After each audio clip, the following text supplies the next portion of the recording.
really cool to have Frank Thelen here tonight with me. And so I would like to delve into the topic of today, which is exit strategies and how to talk about it. And it's a controversial topic, and I can tell you as a VC that there's different opinions on exit strategies. So let's start with my first question. Frank, do you think that founders should have an exit strategy from the very beginning? Should this be part of your seed or Series A deck? And how do you think about this? I hate exit strategies because you have to create an outstanding product, an outstanding team, the engine, building the product. And I also hate normally market sizes. If I just get 1% of that market, which I normally don't care, but it's so big if I get 1%, and that's the reason why I start. It's always the wrong intention to start, and I hate this. And it's kind of the same with the exit strategy, because the founder has to come from its inner thing like, I really have to solve this. And then the best thing is if he already has knowledge in that field. For example, he was always dreaming of building a plane, and in the childhood he always did it with wood or whatever, or he always coded and did the first website, and now he wants to create the perfect website creator, whatever.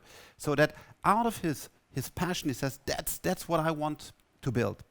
And an exit strategy is more a strategy to say, hey, Deutsche Telekom might buy this very soon. And this doesn't work. So I believe building a great product, delivering a value to customers, can be consumer, can be business customers, creating an outstanding, talented team.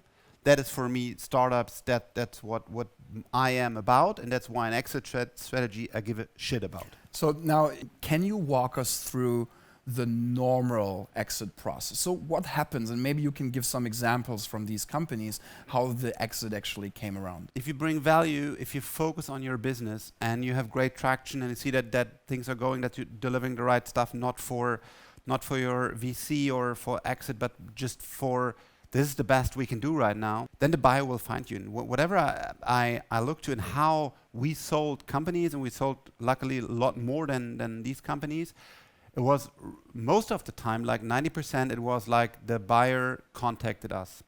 And I was in a very desperate, very bad situation with one of my, my latest company I founded was Do, the document app. So there was a CEO, I was fully responsible. I created a document application that synchronized over all platforms, native clients, cloud, put AI in it to understand the documents and so on. So this was really challenging. We had 80 great people, unbelievable engineers, and we had this product that just didn't work. So Angela Merkel, Microsoft, everybody gave me prices and said, hey, you are so great. I would have said, okay, fuck, there are no customers. So we had to churn like, so what I did is, there's a conference, I believe, hopefully it's public, it's called Founders. And there's really like one of the best conferences in the world. I don't know if still today, but so there was one evening where I had Aaron, Drew, and everybody in the room, and I was standing with my iPad there, running in the evening. Saying, sorry, I have this technology I want to show you, and you can buy it very cheap and so on. And I had several discussions. In the end, we had an offer from Dropbox, which was basically, okay, we take your engineers, but there was nothing in it. So whenever I even tried very hard, and I tried this for many months in a very structured way also, to sell the company, it did not work out. And when I see today the most M&A process, they can work. The boutiques who just specialized on this. I believe more in a, for example, with the food stuff, it's more, and that's very clear who wants to buy. But if you have technology, you have to have the person in the company, and it's normally not the CEO, that has your product, your startup on the agenda. For example, oh shit, I just got responsible for Microsoft Office, and we have a great text editor that the task manager is missing. What should we do? Okay, then it's good, because he has this problem, he wants to solve it with your startup. But if you just go on a cold basis to Microsoft, whatever, and say, here's my startup, it does whatever, IP better, or it can work, but for me it never worked. And I believe focus on building a great product, getting traction, the buyer will find you, because understand that somebody in this company with a budget responsibility needs to make that decision. It's very hard to just shoot at somebody at Google and find the right guy with just the right problem, say, oh shit, I need that JPEG compression or whatever you're building. It didn't work for me. So let's go a little bit deeper into the technical details. Like if you and me would both decide to invest into a founder, what would you recommend this founder, when we give him a term sheet, where should he take care of and be like closely looking if it comes down to control and voting rights, and how can he make sure that he stays, that he or she stays in the driver's seat? Contracts are not that important as you think. In the end, if you want to have a bridge financing, or if you sell the company and the founders has to stay on board, there are always situations where if you are together with the wrong founders or the wrong investors, that's the problem, because the contract will help you, but in the end, honestly, the contract is not as a sharp knife as it might look, because if you lose the fund, says, sorry Frank, if you want to do that, I'm not coming anymore, or I'm telling press bullshit, or the other way around, the founder can say, if you want to have that money, we might have this, but now I want to have a 10-time lick pref, you will go bankrupt tomorrow because I know your financial situation. So again, it's about people, and they can be great contracts, but they're not that powerful as you might think. So if it comes to contracts, keep them simple so that you as a human can read them. I'm not a legal wizard, but I can read them and understand them. If you don't understand the strange language, be so open and ask. And I will say like, guys, sorry, I don't get this 10 whatever long sentence anymore. Can we break it down, and what are the rules? Can you explain it to my mother? And if the lawyer says, you're stupid, no, sorry, I'm a human guy, so please make it easy and simple. So simple contracts that you understand. Get a lawyer on board that has done these deals before, and don't think that yourself can write a contract. There are templates. There are many good templates available today, because there are so many things like what is the lick pref, drag, tag, what is fair, and it's super well documented, and there's so many good contract templates out there. So it seems that at least Freigeist and e.ventures are trying to create very founder-friendly environments, but at the same time, sometimes things just get a little bit more difficult still. So you have been in positions where really big funds like Sequoia or Atomico have invested as well, and maybe sometimes small funds had different kind of ideas and maybe also agendas.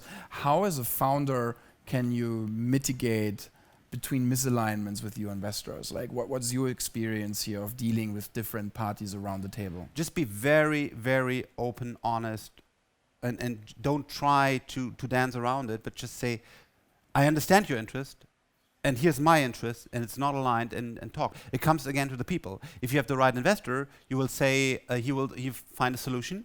There are always creative ways in dealing with these kind of situations. Or you have the wrong investor who utilizes this opportunity and fucks you. And we have seen that in the beginning of we're doing it for a very long time. There were really bad things that happened to founders because I've seen like they negotiated a very long time, and of course they were already part of the company, so they knew the financial planning and everything, and they basically waited for the notary contract until they had 1 week cash. And then at the notary they said, oh, I thought about it, I need to double the shares. It's true story here in Berlin many times, and the founders could do nothing. Just always talk about it. It takes so much energy. I know it takes so much energy. It's the green frog that you don't want to eat. Many of my startups, I go around and put green frogs on the desk to say, eat that frog, because it takes energy, and it's not a nice conversation to have. But it's so important. It makes your life better. If you take that extra mile and say, shit, you want to stay in Berlin? I want to go to Munich. Let's discuss. So let's go back to exits. Well, from your point of view, what is the right time of an exit? There is no right time, because you can sell quite early, and it can be a life-changing moment. It can be a huge thing for the founders and say, now I'm independent, and if we sell the company, I have so much money, I can do whatever I want, and so I don't like it, but I understand when a founder wants to do it. And then there's this timing about, will the price rise or not? And then it can fall any time. And I had this discussion, for example, with Christian Miele. We're still very good friends about when is the right timing to sell, because he wanted to make that in some views, not always, but some would say, okay, we can go even bigger. And I said, that's a really great offer. That's a really great company, and that gives you a lot of flexibility. And then you just discuss this and say, what is your plan? And it's good then to have investors if they are relaxed and can go both ways. So there is no right timing when to sell it. It depends on the founders, what they feel, and when they say that's the right price, that's the right timing.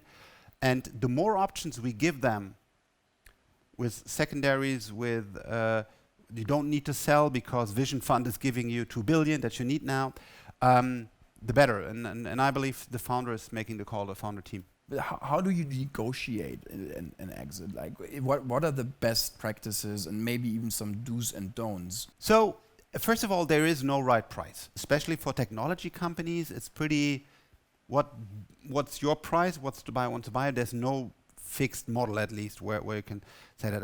And here again, today we just go out and say, we just have one exit, or luckily some more exit negotiations.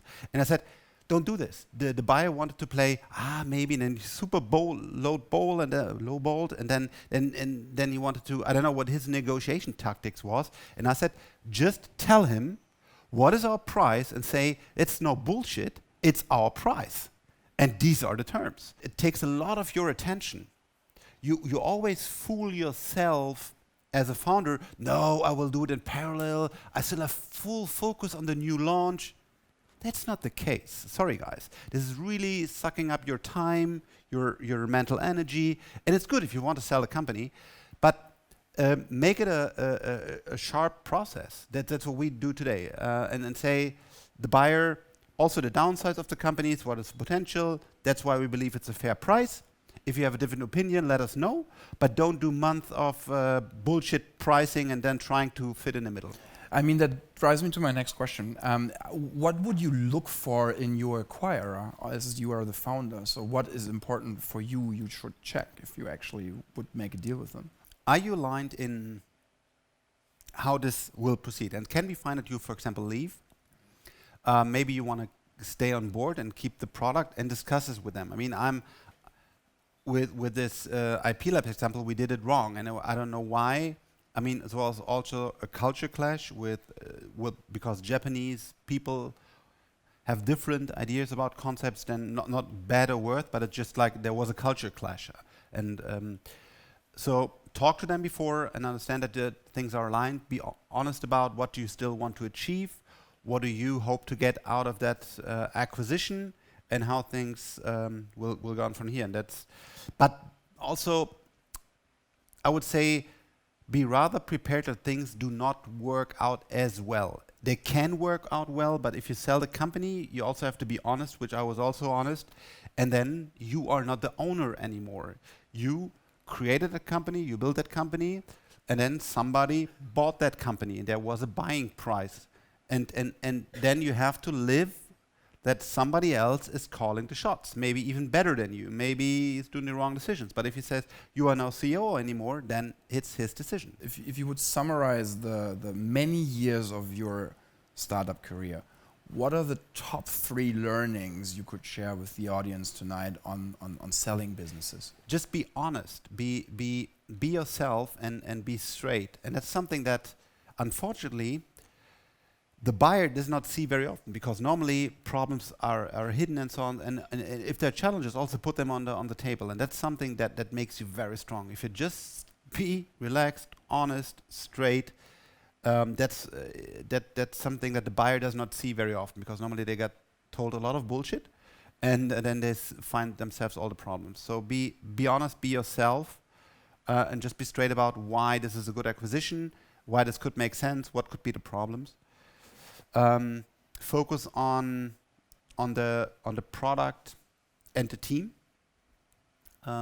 because this is always the value, and it's not about short-term wins or something, but you have to build a great product with a great team, and do not think about how you can sell it or whatever. Just build something really, really outstanding. And the third and last thing I did not well is enjoy the ride, because it's so super awesome to build a company. And I know it's it's getting late at night, and you don't have vacation, and but when I look back, I said I should have more enjoyed the moment. I mean, there were so many crazy things that happened, and enjoyed the ride, because building a company, it's such an amazing experience, and then and being an entrepreneur, and I know it's very risky, and it's very, but enjoy the ride. I think that's a very nice final statement. So thank you very much, Frank.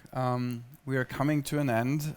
Personally, I would like to say thank you. For me, it was a big pleasure to have you here as the last guest. Like, it was a very interesting discussion, and I'm really grateful that you took the time to share your knowledge with the audience and with the startup world. Thank you for being here tonight. I hope that you will stay in touch with Startup Notes, and hope to see you again at one point. I would also like to thank McKinsey again for being a great host, and thank you very much for coming.